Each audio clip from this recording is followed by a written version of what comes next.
네, 7월 10일 멤버십 라이브 파트 1 시작하도록 하겠습니다.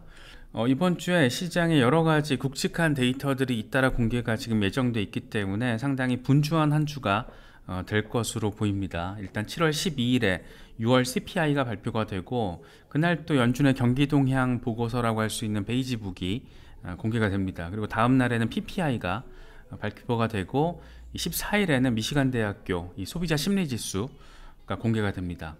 여기에 또 이제 JP모건, 시티 등 웰스파고 등등 이런 대형 은행들을 시작으로 2분기 실적 시즌이 본격화가 되는데, 과연 연준의 이런 고강도 긴축이 이어지고 있는 상황에서 기업들의 실적이 어느 정도 선방을 하고 있는지, 그런 부분, 그 여지에 따라서 시장의 하방 압력을 받을 수도 있을 거고 상승 압력을 받을 수도 있겠죠.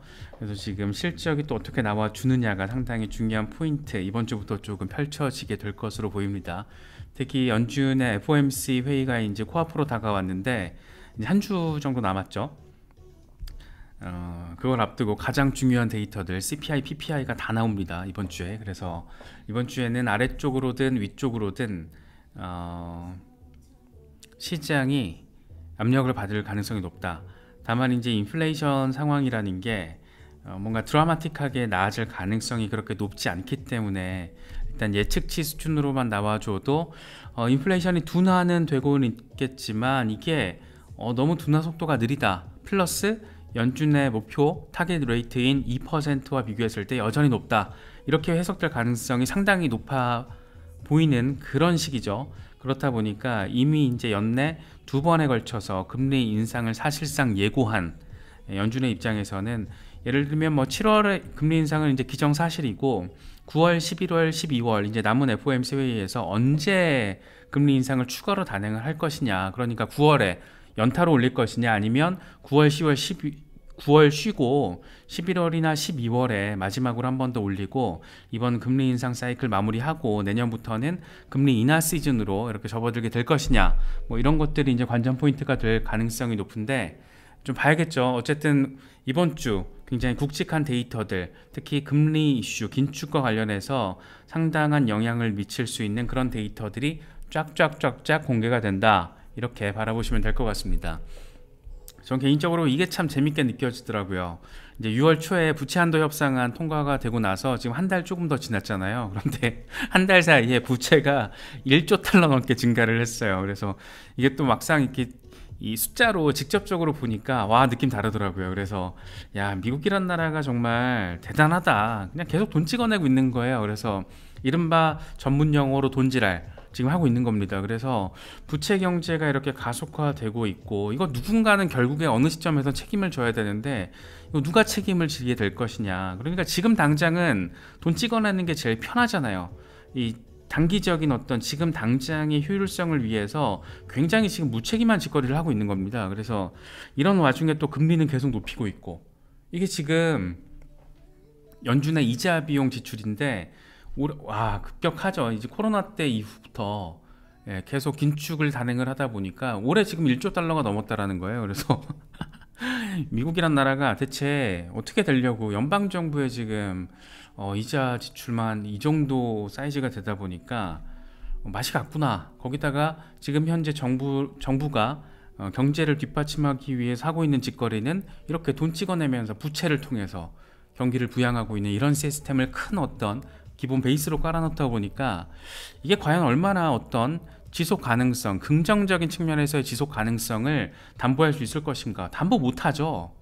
계속 찍어내고 인플레이션, 화폐가치 떨어지는 걸 가속화시키고 있는 건데, 당장에는 이게 굉장히 그냥 간단하고 효율성이 높은 방식일 수 있겠지만, 과연 5년 뒤가 될지 10년 뒤가 될지 아니면 다음 세대가 될지, 누군가는 이거 지금 책임을 지게 돼 있습니다. 이거 계산서 청구서가 날아갈 거예요. 그게 다음 세대가 될지 아니면 우리 세대가 될지 모르겠지만, 상당히 지금 골치 아픈 상황이 미국에서는 이렇게 아무렇지 않게 일상적으로 펼쳐지고 있습니다. 그래서 짐 로저스 할배가 또 한마디 하셨더라고요. 달러 가치 하락으로 인해서 미국이 고통을 더 겪게 될 것이다. 미국은 세계 역사상 가장 큰 채무국이 됐다. 이게 사실 금본위제에서 나오면서 달러가 기축통화가 되면서 연준이 막 달러를 찍어내는 게 가능해진 상황이 시스템적으로 백업이 되다 보니까 지금 이렇게까지 된 거거든요. 지금 역대 최고치. 이 부채 한도 협상안이 통과되지 않으면 국가 부도를 선언해야 하는 그런 상황. 언젠가는 뭐 일이 터져도 미국이 국가 부도가 나더라도 뭐 이상하지 않은 상황이기도 합니다. 그러면서 이제 로저스 할배가 대영 제국을 비교 사례로 제시를 했어요. 그러면서 1920년대 가장 부유했던 국가 대영 제국, 이 50년 뒤에 IMF의 개입이 필요할 정도로 재정 상황이 개판 오분전 상황이었다. 상당히 심각했다. 미국에도 이런 일 일어날 거다. 다만 이게 올해는 아니겠지만 확실한 건 일어난다. 그러니까 누군가는 계산서를, 이 청구서를 치러야 된다라는 겁니다. 이제 우리 단기적으로 어떤 이 계산서를 치러야 될 상황이 벌어진다라면 골치 아프게 되는 거죠.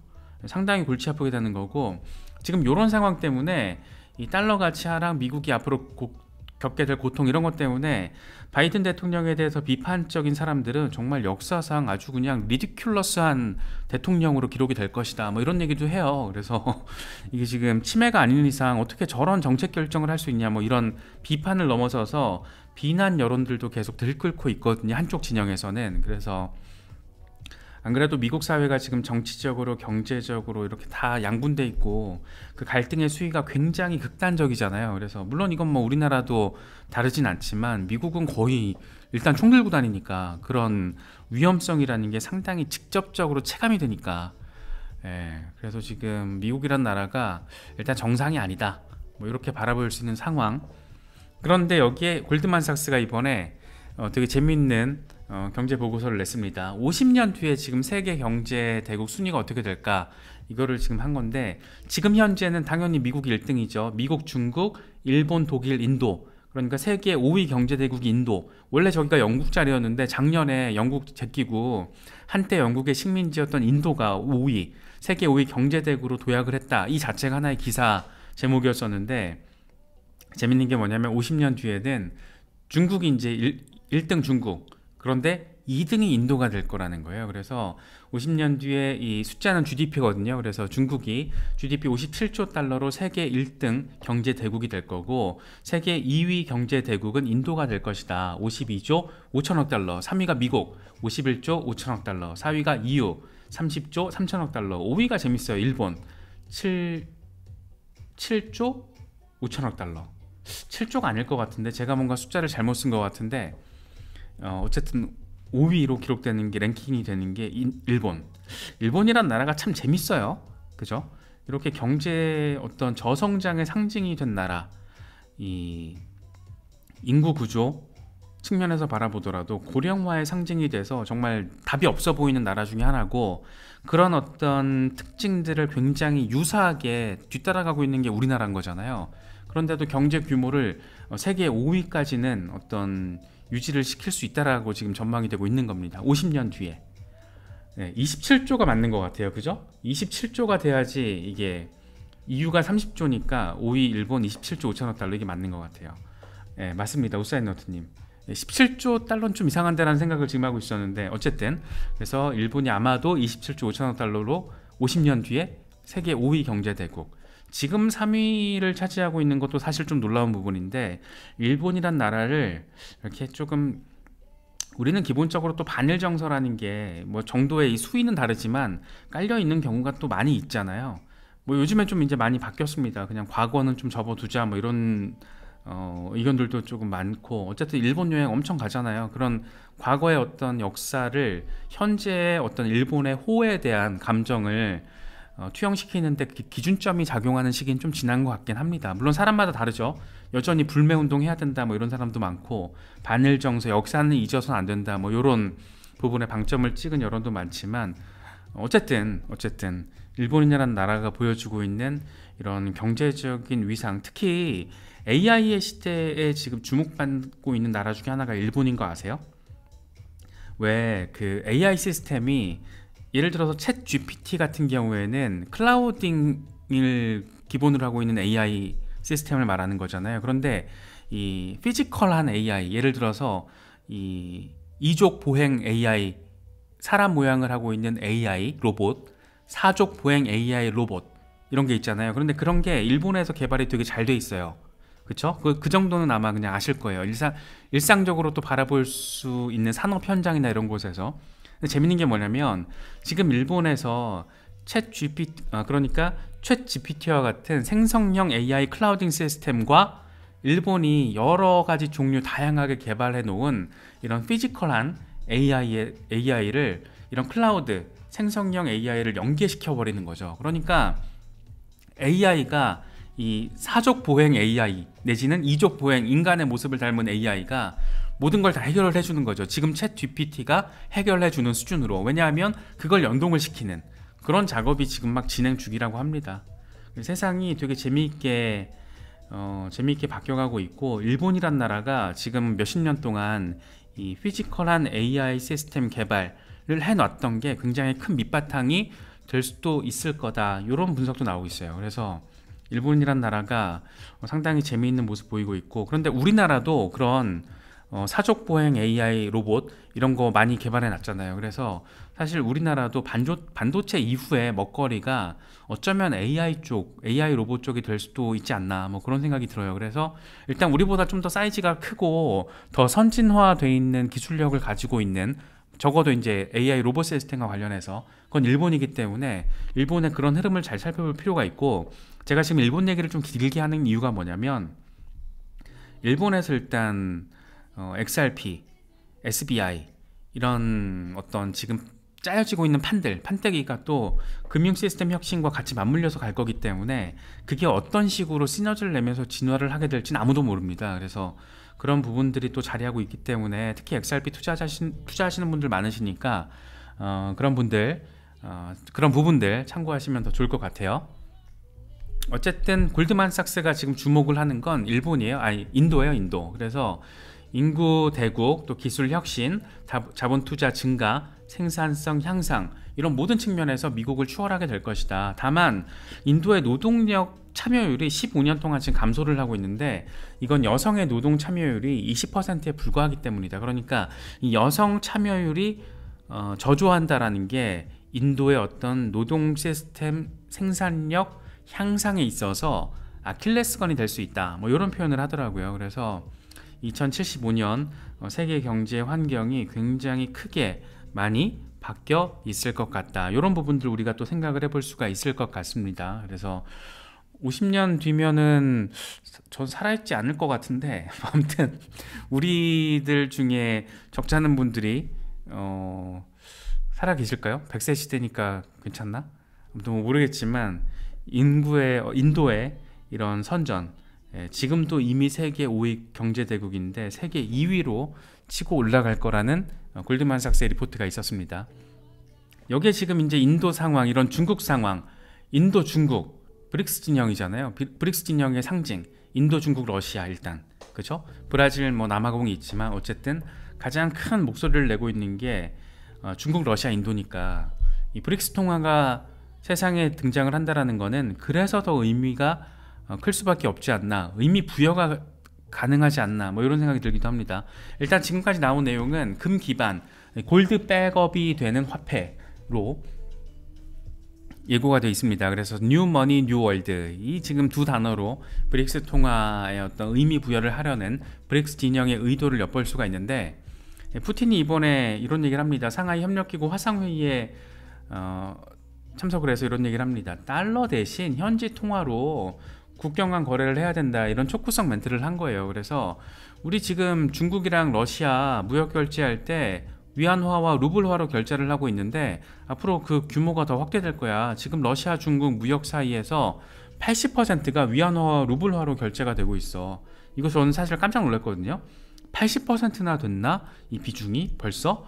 이런 생각이 들어서, 물론 일각에서는 달러에 대한 결제 비율이 여전히 계속 더 높을 수밖에 없다, 이런 얘기도 많이 하고 있고, 맞는 말입니다. 갑자기 막 달러 패권이 막 어디 사라지고 이러진 않을 거예요. 갑자기 크게 막 50% 줄고 이러진 않을 거예요. 그런데 확실한 건 뭐냐면, 지금 이런 식으로 세계 경제에서 차지하고 있는 비중이 굉장히 크고 앞으로 미국보다 더 커질 나라들이 지금 달러가 아닌 자국 통화, 뭐 중국과 러시아만 하더라도 위안화와 루블화로 지금 결제를 하고 있고, 러시아와 인도도 마찬가지죠. 지금 현지 자국 통화로 결제를 하고 있고 이런 상황들이 앞으로 더 커질 가능성이 상당히 높기 때문에 거기다가 이제 자국 통화가 아니라 브릭스 통화로 이제 이뤄질 가능성까지 생각을 해볼 수 있기 때문에 이런 부분들은 계속 그 추이를 조금 우리가 팔로우업을 할 필요가 있다. 뭐 이렇게 말씀드릴 수 있을 것 같아요. 물론 비판적인 의견도 많습니다. 대표적인 게 이제 루비니 교수, 닥터 둠 루비니 교수인데 브릭스는 이 새로운 세계 질서를 구축하지 못할 것이다. 이 경제적, 사회적, 정치적, 지정학적 이런 모든 요건들을 봤을 때 매우 다른 국가들로 구성이 돼 있어서 다소 엉망진창이다. 뭐 이런 표현을 했더라고요. 그래서 당장 민주주의 국가 3개, 독재 국가 2개로 구성돼 있어서 이게 서로 잘 결합되기가 어려울 거야. 그래서 브릭스 진영이 일단 대륙별로 흩어져 있고 일단 그 사회의 기본 시스템 자체도 너무 다르고 문화도 다르기 때문에 어떤 G7의 어떤 그런 결집과는 다를 거야. 엉망진창이야. 뭐 이런 얘기도 하고 있어요. 그리고 이번에 그 영국 공적통화금융기구 포럼이라는 곳이 있대요. 저 처음 봤는데 중앙은행 전문 연구소라고 합니다. 이곳에서 이번에 리포트를 낸 거를 파이낸셜 타임스가 보도를 했더라고요. 그래서 이 달러의 기축통화 능력 이런 거에 대한 분석을 한 건데 달러는 2039년까지 주요 기축통화로서의 자리를 지킬 것이다. 이 중앙은행 보유 달러 비중 가지고 이런 평가를 하는 건데 중앙은행 보유 달러 비중이 줄긴 하겠지만 현재 58%에서 2039년에 54% 여전히 높은 수준이다. 빠지긴 빠지지만 드라마틱하게 빠지진 않을 것으로 보인다 라는 게 지금 핵심이죠. 그래서 전 세계 중앙은행들의 10%는 2년 안에 달러 비중을 줄일 계획이라고 하는데 오히려 16%는 더 늘릴 계획이라고 한다. 그래서 2030년대에 세계 외환 보유고의 비중에 있어서 달러의 비중이 여전히 높을 거야. 다만 하나 특이점은 위안화 비중이 지금의 3%에서는 더 2배, 6%로 증가할 것으로 예상이 된다. 뭐 이렇게 조금 다소 이 G7 진영의 관점을 강하게 담은 뭐 이런 지금 리포트들도 나오고 있어요. 그래서 큰 관점에서는 이런 부분들도 우리가 참고를 할 필요가 있다. 뭐 이렇게 바라보시면 될 것 같고 이어서 비트코인의 흐름을 좀 짚어보자라면 비트코인 여전히 좀 지루하죠. 좀 루즈한 장세가 이어지고 있는데 31,500달러 연고점을 한번 터치하고 나서 강력한 저항을 확인하고 여전히 30,000달러 지지 테스트를 진행을 하고 있습니다. 이 31,500달러 저항 돌파를 이번에 다시 한번 성공을 하게 된다면 32,400달러 거쳐서 40,000달러 랠리 가능할 것이다. 그게 아니고 29,500달러 밑으로 빠질 경우 다시 말해서 20일 지수이동 평균을 지켜주지 못할 경우에는 28,100달러까지 후퇴할 수 있다. 뭐 이렇게 분석이 되고 있습니다. 이건 스탁머니 리잘트 건데 지금 저항 라인을 3개로 제시하고 있는 거예요. 25,000달러, 31,000달러, 35,000달러. 25,000달러는 이미 지금 지지 라인으로 전환이 됐고 그러니까 여기서 역전이 됐다라는 거죠. 뭘로? 지지 라인으로 전환이 됐고 이번에 31,500달러에서 저항 맞고 떨어졌는데 다시 한번 돌파를 해서 35,000달러 돌파 테스트를 할 거야. 물론 한번 저항 맞고 떨어질 건데 여기서 또 지지 라인으로 전환을 하게 된다면 4만 달러를 향한 랠리를 벌이게 될 것이다. 똑같은 얘기를 지금 조금 다르게 이야기하고 있는 겁니다. 이건 크립토 로버, 컵 앤 핸들 패턴 3데이 차트. 제가 이거 어제도 다뤘는데 3데이 차트라는 점에서 우리가 3데이 잘 안 보잖아요. 3데이를 기준으로 봤을 때도 컵 앤 핸들 패턴 이 31,000달러 저항 라인이 극복되게 된다면 열려있다. 지금 42,000달러까지 열려있는 거예요. 그래서 잘 지지만 확고하게 받아준다라면 열려있는 거 매물대 소화 금방 가능할 거다. 뭐 이런 얘기 지금 하고 있는 겁니다. 네, 지금 이제 우리가 3번째 반감기를 거쳤고 4번째 반감기를 앞두고 있는 거잖아요. 그래서 이제 반감기 보상 비율이 확 지금 6.25개에서 3.125개로 반으로 줄어들게 되는 거잖아요. 그런데 재밌는 건 뭐냐면 지금 현재 채굴된 게 전체 2,100만 개 중에 92.5%가 채굴이 다 됐다라는 거예요. 그러면 이제 한 7.5%, 8% 정도 남은 건데 보시면 지금 2136년까지 봤을 때 그러니까 블록 보상 비율이 0.00000001개로 이미 95%, 92% 넘게 채굴이 된 상황인데 계속해서 이렇게 반감기 보상 비율이 크게 낮아진다라는 거죠. 그리고 100년 뒤에 보니까 거의 이제 엄청나게 인텐스해지는 거죠.